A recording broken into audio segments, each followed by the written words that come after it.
Photographe et prix de beauté plastique, Edward Jensen développe différents projets artistiques dont le dénominateur commun est l'exploration de l'être humain et de sa relation au monde. Cette exposition est un véritable travail sur l'œil.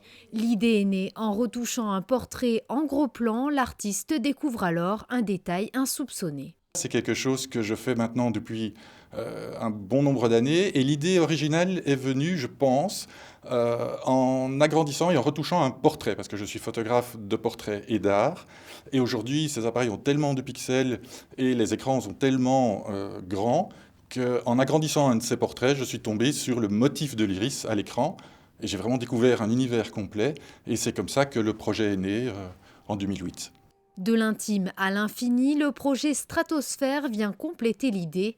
Les visiteurs se plongent dans un voyage au-dessus de la Terre pour faire le grand écart sur l'étendue du vide. Le second, qui a eu lieu 2 ans après, est un projet qui lui répond. C'est-à-dire que ceux-ci sont des œuvres qui sont photographiées à 33 cm du sujet, hein, c'est ce qu'on appelle de la macrophotographie.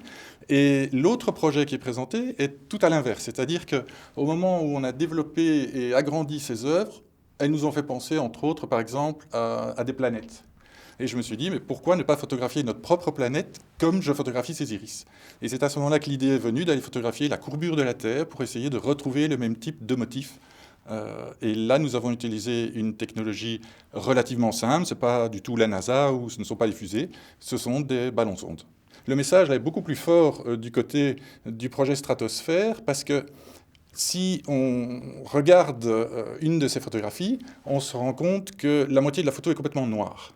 Et donc, en fait, cette photo symbolise un peu la vie et la mort, parce que la moitié de la photo est complètement absente de toute vie présente, et le bas de la photographie est un détail. On voit les routes, on voit les villages, on voit les autoroutes, on voit les avions qui passent. Et tout ça se passe à peu près à 33 km de la Terre. Et pour y arriver, si vous preniez votre voiture, vous mettriez un quart d'heure. À l'occasion de cette exposition, les visiteurs pourront découvrir un studio éphémère. 30 minutes suffiront pour réaliser le shooting photo d'un iris et seulement 15 jours pour obtenir l'œuvre d'art. 20% des bénéfices seront reversés à l'association Namasté qui a pour objectif d'améliorer les conditions de vie des Népalais, particulièrement dans le domaine de la scolarité et de la santé.